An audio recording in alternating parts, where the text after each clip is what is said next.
gosto muito do Evangelho de Lucas. Evangelho segundo escreveu Lucas.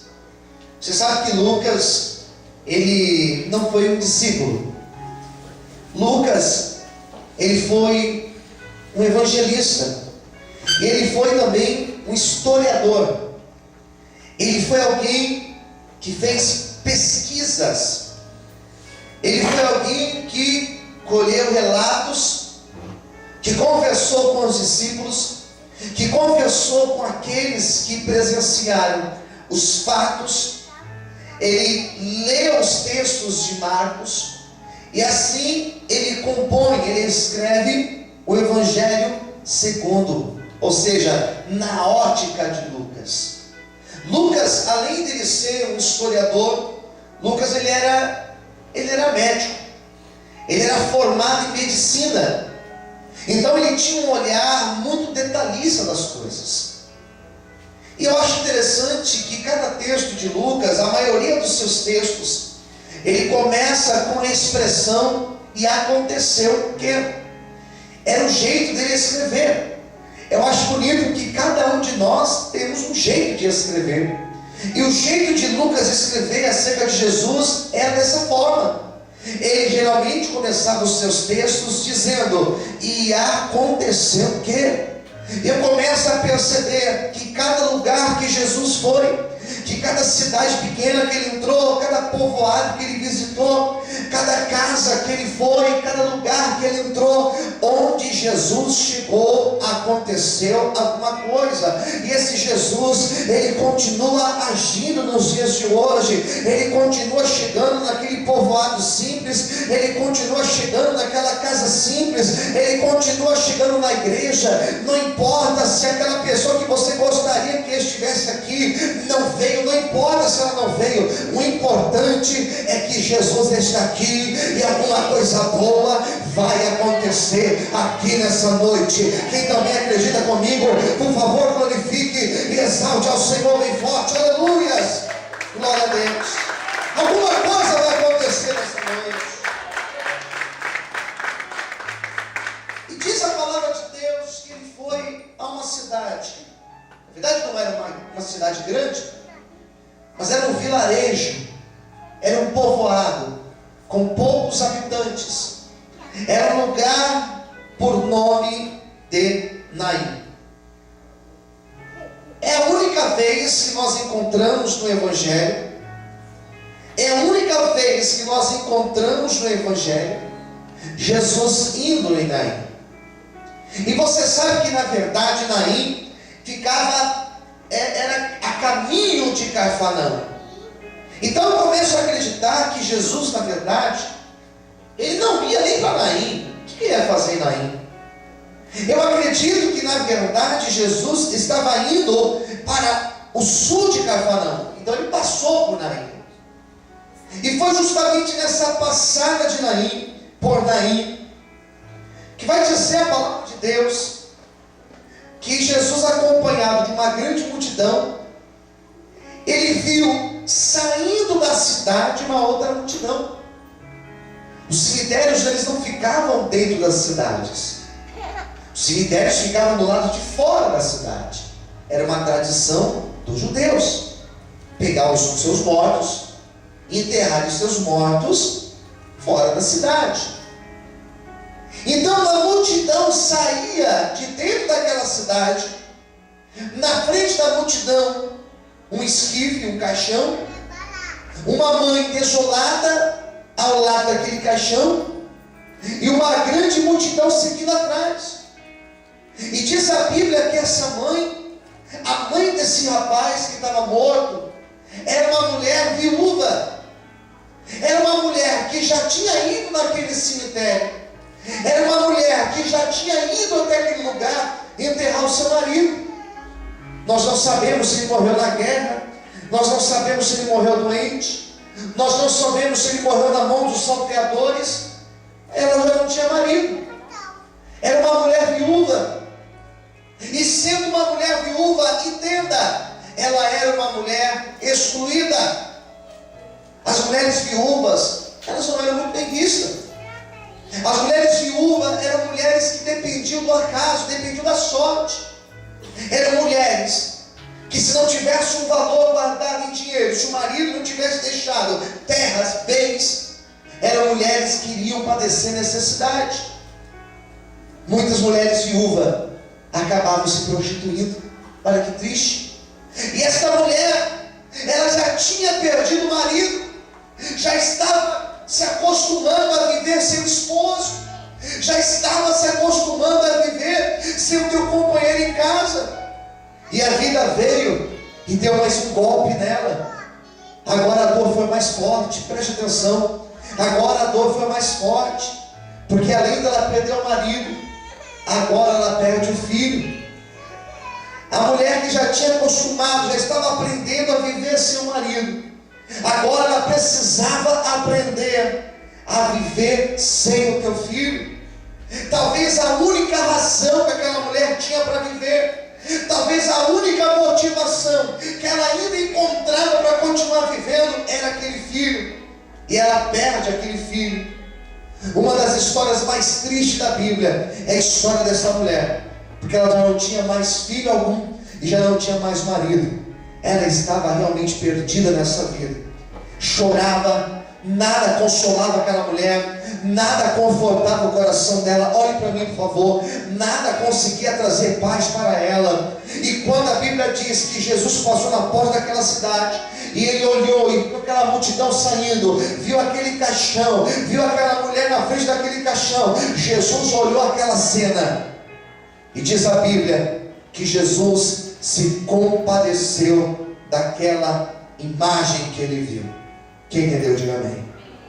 Jesus se compadeceu daquilo que ele viu. O que eu acho glorioso na palavra de Deus, o que eu acho glorioso nos evangelhos, que cada evangelho vai mostrar Jesus segundo uma ótica. Quando você lê, por exemplo, o evangelho de Mateus, você vê uma imagem de Jesus como um rei. E é por isso que no evangelho de Mateus, vários momentos, nós teremos a palavra dizendo que ele era filho de Davi. Nós vamos ver em vários momentos no evangelho de Mateus dizendo acerca do reino dos céus, a palavra reino. Quando eu leio o evangelho de Marcos, a imagem que eu tenho no evangelho de Marcos é de um Jesus não como rei, mas de um Jesus como servo, daquele que não veio para ser servido, mas veio para servir. Quando eu leio o evangelho de João, eu encontro já no primeiro capítulo, nos primeiros versículos, dizendo que Jesus, ele é o alfa e o ômega, ele é o princípio e o fim, ele é o verbo, por ele foram feitas todas as coisas, e sem ele nada do que existe existiria. Ou seja, a imagem do evangelho de João é a imagem de Jesus como Deus. Quem está entendendo, diga amém. O evangelho de Lucas vai mostrar Jesus, ele como um homem, vai mostrar a imagem do Deus que se esvaziou e assumiu forma de homem. E o que eu acho tremendo de pensar nisso, é muito difícil, é algo que realmente me surpreende, como um Deus, Criador de todas as coisas, se fez homem e habitou entre nós. Por isso que hoje, quando eu passo uma luta, por isso que hoje, quando eu passo uma tentação na minha vida, por isso que hoje, quando eu sinto medo, por isso que hoje, quando eu sinto ansiedade, por isso que hoje, quando eu estou preocupado, eu posso orar dizendo: Senhor, o Senhor sabe o que é isso, porque o Senhor passou pelas mesmas tentações, pelas mesmas dificuldades que eu estou passando. Por isso que quando eu sou provado, eu posso olhar para o céu e falar: Senhor, o Senhor sabe o que eu estou sentindo, porque o Senhor já sentiu isso que eu estou passando hoje. O Senhor já foi um homem e já habitou entre nós. Quando Jesus viu aquela cena, ele poderia ter passado, ele poderia ter ignorado aquela cena, ele poderia ter desprezado aquela mulher viúva, ele poderia ter feito como qualquer outro judeu faria, ele poderia ter rejeitado aquela mulher viúva, mas diz a Bíblia que quando ele passou na porta, ele olhou aquela cena e ele parou, e ele falou: eu vou lá falar com aquela mulher e aconteceu um milagre na vida daquela mulher. Eu quero nessa noite dizer que talvez qualquer outra pessoa iria te ignorar, iria me ignorar, qualquer outra pessoa não daria valor para mim, para você. Só que Jesus, Ele parou aqui nessa noite para fazer um milagre na minha e na tua vida. Quando você acredita nisso, levanta a mão, glorifique e aplauda o nome do Senhor bem forte. Aleluia. Ele não te despreza, Ele não te despreza, Ele não te despreza, Ele não ignora coração, Ele sabe aquilo que você precisa. Olha para quem está no seu lado e diga: Ele não te despreza. Diga assim: Ele sabe daquilo que você precisa. Diga para essa pessoa. E ele parou, e diz a Bíblia que ele se moveu de íntima compaixão por aquela mulher. Ele parou, preste atenção, ele parou e ele sentiu a dor daquela mulher. Quem está entendendo? Diga amém. Ele teve a capacidade de olhar dentro do coração dela e sentir aquilo que ela estava sentindo. É difícil nós chegarmos para alguém. É difícil nós chegarmos para alguém que está sofrendo. Olhe para mim, por favor. É difícil nós chegarmos para alguém que está sofrendo e nós falarmos para essa pessoa: eu sei do que você está passando. Eu já passei uma decepção como essa. Eu já enfrentei um problema assim na minha vida.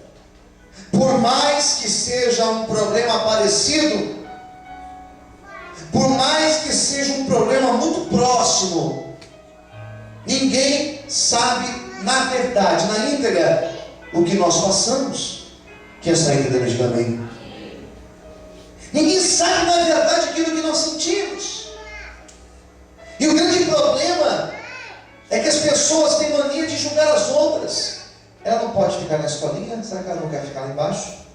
Vem para mim, irmã André, se ela quiser ficar lá. Vem. Olhe para cá, por favor. Ninguém sabe na íntegra o que nós passamos, porque na verdade, cada um de nós aqui somos diferentes. Já parou para pensar nisso? Que ninguém tem a mesma digital que você, que ninguém possui o mesmo tom de voz, a mesma íris dos olhos, ninguém é igual a você. Nós somos diferentes, e por mais que eu tenha um problema parecido com o seu, eu jamais conseguirei sentir o que você está sentindo. Quem está entendendo? Diga amém. Jamais ninguém pode dizer: eu sei o que você está passando. Porém, Jesus, quando Ele parou e viu a situação dessa mulher, Ele viu o estado dela, Ele sentiu o que ela estava sentindo. Ele percebeu a dor dela. Ele se aproximou daquela mulher. Você vê em outros milagres que as pessoas foram atrás dele. Só que nesse momento, a iniciativa partiu de Jesus. Sabia que tem algumas coisas da nossa vida que a iniciativa não parte de mim nem de você, mas parte do Senhor. Tem algumas coisas que acontecem justamente pela iniciativa do Senhor. Quem está entendendo? Diga amém. Não é pela nossa iniciativa, não é porque eu quero, não é porque eu decido, porque algumas coisas eu tenho capacidade de escolher, algumas coisas eu tenho capacidade de decidir, mas outras coisas não. E aqui nessa situação, o Senhor foi até ela. Eu quero nessa noite dizer que o Senhor, Ele está indo ao teu encontro nessa noite. Eu não sei o que você precisa, mas Ele está indo ao teu encontro. Levanta as suas mãos para o céu e receba a provisão do Senhor para a tua vida. Quantos podem aplaudir e glorificar a Deus? Aleluia! Versículo 13. Ele se aproxima e a primeira coisa que ele disse para aquela mulher foi: não chores. não chores. E falou: pode parar de chorar, pode enxugar as tuas lágrimas. Como não chorar? Quem perdeu o marido agora perde o filho. Como não chorar? Mas o Senhor olhou para ela quando ele falou: não chores. Ele só falou: não chores, porque ele tinha um milagre pronto para fazer na vida dela. Levanta sua mão direita para o céu nesse momento, com seus olhos fechados. Feche os teus olhos agora. Eu não sei se você tem chorado por alguma causa na tua vida. Eu não sei se você entrou aqui, levanta sua mão direita para o céu. Eu não sei se você entrou aqui triste com alguma situação na tua vida. Eu não sei se você entrou aqui angustiado por alguma situação mal resolvida na tua casa. Eu não sei quais são os teus problemas. Eu não sei aquilo que tem tirado a tua paz. Eu não sei aquilo que tem te incomodado durante todo esse mês, ou por que não dizer, durante todo esse ano. Só que Jesus nessa noite, Ele olha para você e Ele te diz: não chores. Ele te diz: agora não é hora de você chorar. Pode engolir o choro, porque agora é o tempo da colheita na tua vida. Agora é o tempo de você cantar. Não é tempo de você chorar, mas é tempo de você se alegrar, porque agora o Senhor veio com a provisão sobre a tua vida. Quem acredita nisso, glorifica o Senhor e aplaude o nome de Deus nessa noite bem forte. Aleluia! Só por um minuto aplaude o Senhor nessa noite. Aplaude o Senhor, glorifica a Deus. Glorifica o Senhor bem forte. Aleluia! A palavra do Senhor está dizendo que Ele deu ordem para que todos parassem. Todos pararam, que estavam conduzindo o menino, o corpo do menino. Diz a Bíblia que Ele coloca a mão em cima do morto. Repita comigo: Ele colocou a mão. Com fé, diga assim: Ele colocou a mão em cima do morto. Quando Ele coloca a mão em cima do morto, queridos, o texto vai dizer que Ele colocou a mão em cima do esquife. Mas eu duvido muito que Ele pôs a mão em cima do esquife, porque o esquife não sente. O esquife é uma madeira que não sente, é um negócio que não tem sensibilidade. Quem entendeu, diga amém. Ele colocou a mão no morto. Ele colocou a mão em cima do que estava morto. E diz a Bíblia que Ele olhou para o menino que estava ali deitado, que estava ali frio, que estava ali pronto para ser enterrado. Ele colocou a mão, queridos, e Ele declarou uma palavra de milagre sobre aquele menino. Quem está entendendo, diga amém. O que eu acho tremendo nessa passagem, que Jesus, Ele não chegou atrasado, porque se Ele tivesse chegado atrasado, se Ele tivesse atrasado, aquele menino teria sido morto, e Ele não teria visto aquela cena. Se Ele tivesse passado alguns instantes antes, Ele passaria na porta da cidade e não teria visto ninguém ali. Ele passaria direto, mas Ele passou na hora certa, no momento certo. E quando Ele viu o menino morto, Ele colocou a mão naquilo que estava morto e declarou uma palavra de cura. Nessa noite, Jesus, Ele está olhando para a minha vida e para a tua vida, e onde existe alguma situação morta, onde existe uma situação mal resolvida, hoje Ele coloca a mão dele e Ele libera a cura e o milagre em nome de Jesus. Se você crê nessa palavra, glorifique e aplaude o Senhor bem forte em nome de Jesus. Mais fortes as palmas, aleluia. Mais fortes as palmas, aleluia. Olha o que diz aqui. E o defunto, versículo de número 15. E o defunto se assentou, começou a falar, e ele o entregou à sua mãe. Olha para quem está perto de você. Escolha alguém perto de você. Diga para essa pessoa: nesta noite, está fraco, mas diga: nesta noite, o Senhor está entregando nas tuas mãos a tua vitória. Quem queria assim, diga amém. Quem queria assim, diga amém.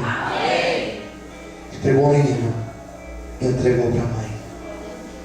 Sabe o que eu vejo nesse texto? Sabe qual é A palavra central desse texto, que estava morto, mas o milagre aconteceu. E quando o milagre aconteceu, houve restituição. Eu quero liberar esta palavra de milagre sobre a tua vida e declarar em nome de Jesus que o tempo da restituição, esse tempo de restituição, ele começa sobre a tua vida hoje. Ele começa sobre a tua vida hoje. Ele começa sobre a sua história hoje. Eu declaro em nome de Jesus que onde estava com morte, onde já não tinha mais jeito, o milagre do Senhor te alcança e te abençoa e te libera nessa noite para você viver um tempo de vitória, um tempo de colheita. Quantos podem aplaudir e glorificar o Senhor bem forte? Aleluia!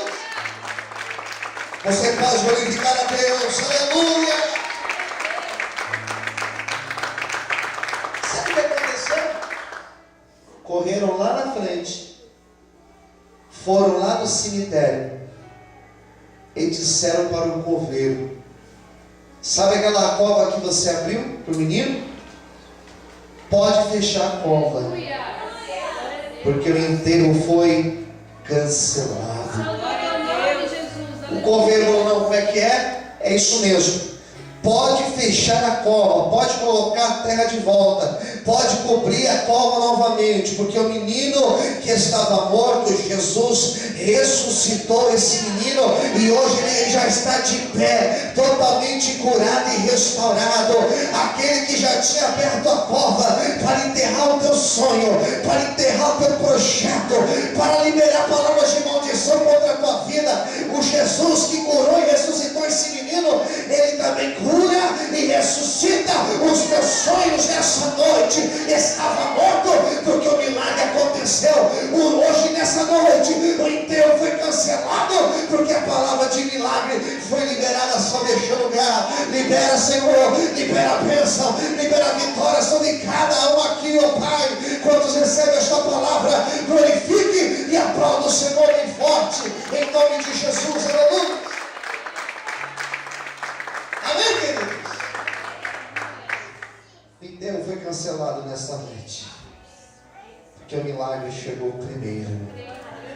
Diga para o teu irmão do lado: o enterro foi cancelado na tua vida, porque o milagre de Deus, ele chegou primeiro, em nome de Jesus. Você crê nesse Deus que sente as nossas dores? Você crê nesse Deus que conhece os teus problemas, os menores ou os maiores que hoje nós estamos passando? Quem crê assim nesse Deus, diga amém. Então nós vamos fazer um clamor aqui nessa noite. Convido você a ficar em pé nesse momento, fechar os teus olhos agora.